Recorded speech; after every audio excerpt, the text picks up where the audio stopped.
What's up, YouTube? You're watching Steel City MotoVlogs, and I'm Derrick T, your host. And I'm out here on my way to work, but I'm on my way also to somewhere I've never been to meet somebody I've never met, all in the name of going to work. I'll let you put all that together. It is Thursday. What's today's date? June 8th. Is it June 8th? June 9th. Thursday afternoon. And those clouds don't look very promising. But the weather report says there's only like about a 2% chance of scattered showers, and so hopefully I'll be in the 98th percentile that doesn't see it today. It's windy out here.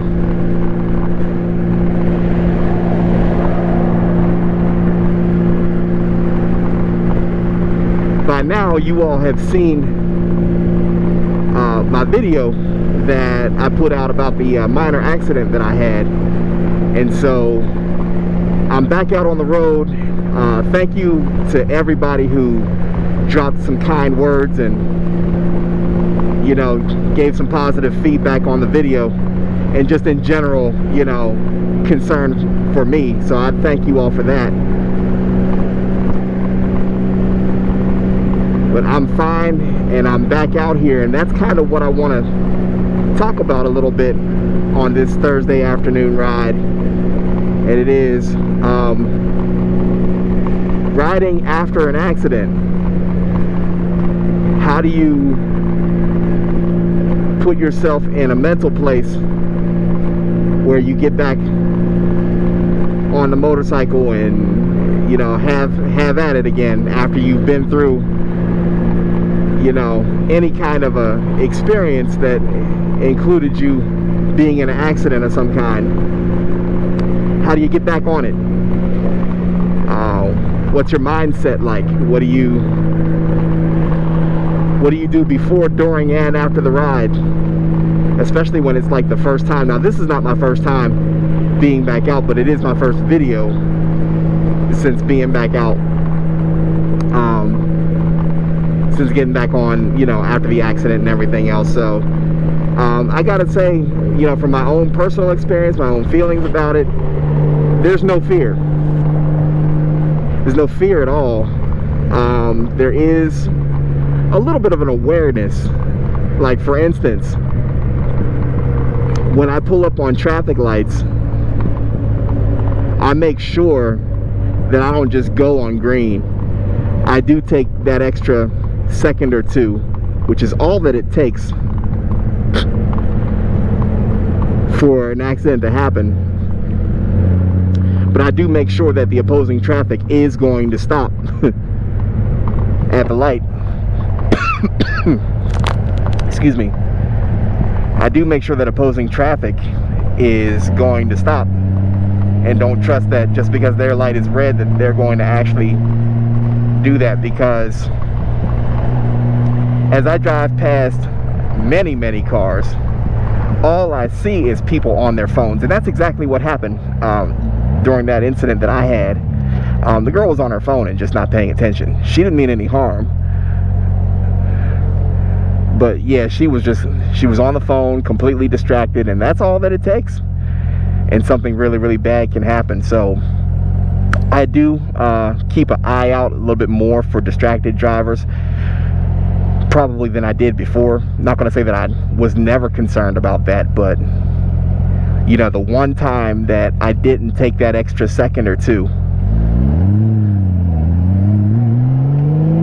yeah, that one time that I didn't take that extra second or two before I took off, you know, the light turned green and I just went, that was the time that something potentially could have gone wrong. Something did go wrong. Thankfully, I didn't get too injured or anything like that. I did lose a piece of plastic off of the bike. So I'll be looking to make a repair. I really don't want to have to replace that side tank shelter again. I know what I went through to do that before. And if you want to know about that story, you can check the video out on the channel, getting some body work done and everything. It was not an easy process, and it surely wasn't cheap. So I don't really want to have to go back down that road again. I'm gonna find a good DIY solution, and you'll probably see an episode of In the House about that coming up. I haven't really had any In the House series because it's June. You know, no time to be in the house. This is the time to be out riding. Speaking of creating content and being out riding, I think on my YouTube channel in the back office, I have roughly about 12 videos that are all scheduled to come out a week apart. My new videos come out every Monday at noon, and I think I have the next 12 Mondays locked down. So that's why sometimes you might see a video and I might call the date, like today is June 10th, but it might be July or even August when you actually are watching this video. Just depends on where a particular video falls in the order, and I'm doing it that way because I am planning on taking some time off from my content creation when we get into the winter time, and you have to shut your riding season down when you're up here in Pittsburgh, because we get snow and ice, and the roads can get bad even for cars, much less for bikes. So there is a point in that time where you have to shut it down. I know we have some tough guys and some iron butts and road warriors, and I'll ride in anything. Dude, that's because you live in Texas. You don't ride on snowy and icy roads up here. At least it's not smart to anyway. So that's why I put my videos out, and I get them into a rotation, into a schedule, because like I said, I want to go through the winter time and still have content coming out even though I'm not actively out creating it. And then you'll see more in the house type of things during the winter time. So that's a project for the winter time. As long as the bike is rideable and presentable, I can live without the piece of plastic for a little while.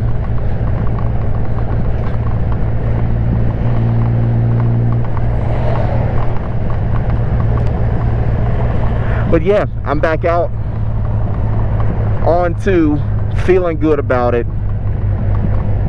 I feel like I learned from that experience, and now you just move on from it. I don't hold on into any fear. I'm not worried about what happens next time and what happens if this and that.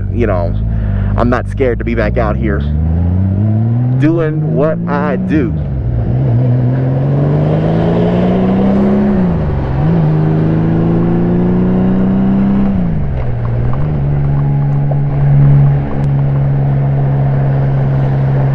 Doing what it is that I do.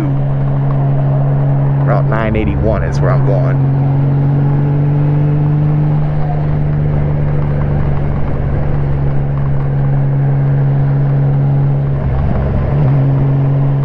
GPS says I'm 23 miles away from my destination and about 34 minutes away.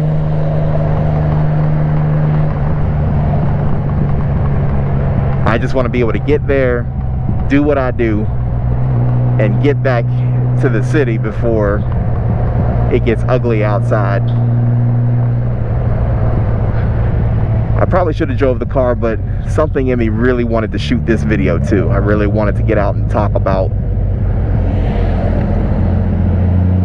life after the accident. Now, I will openly admit, there are some of you who you've been in much, much, much worse situations.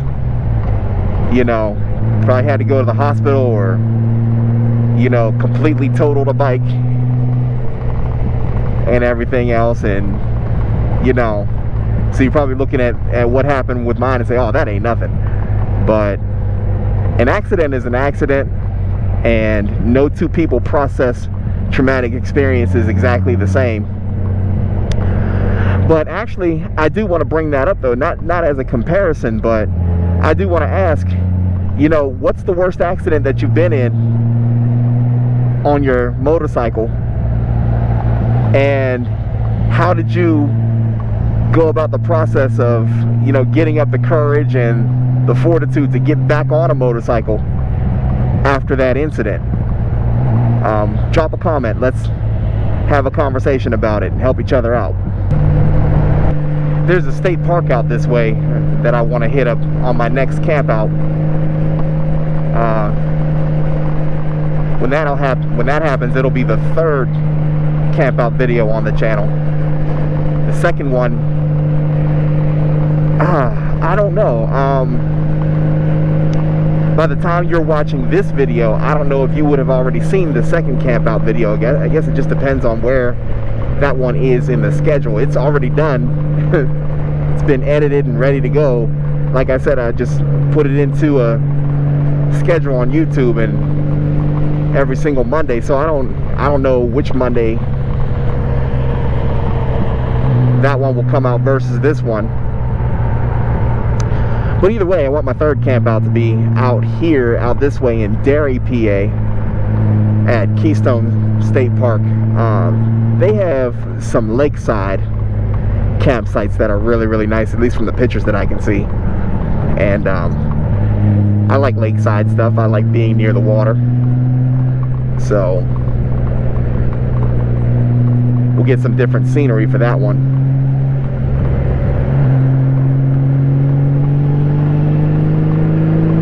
What I'll probably do before I actually make a camp out, there's probably ride out there one day and just scope it out for myself, so I kind of get an idea what to expect. It's not that far from where I live. It's probably about 40 minutes to an hour, which is the same as the other park that I go to, Raccoon Creek State Park. It's about 40 minutes to an hour away from me, and just the opposite direction. Oh, there he is. Waze was telling me there was a police officer out here.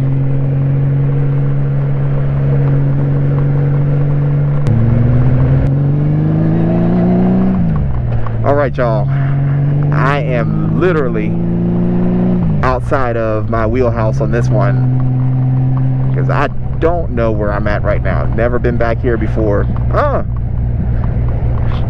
Yes, I have. Keystone State Park is that way.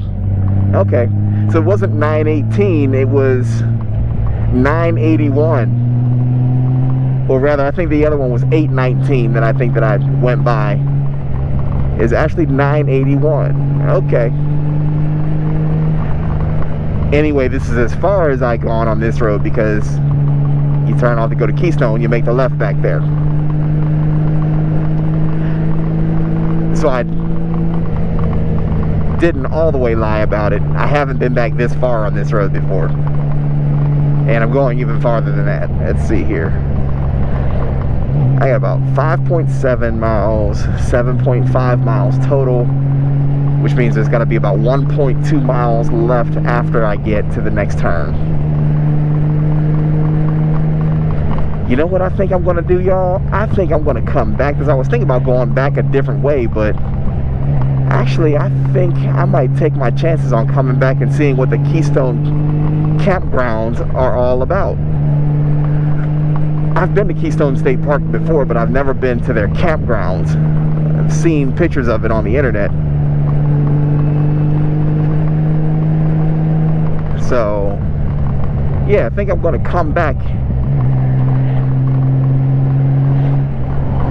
this way.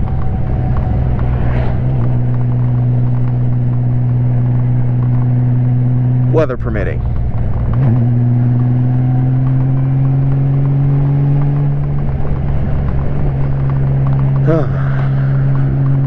Yeah, weather permitting. Think I'm gonna do that.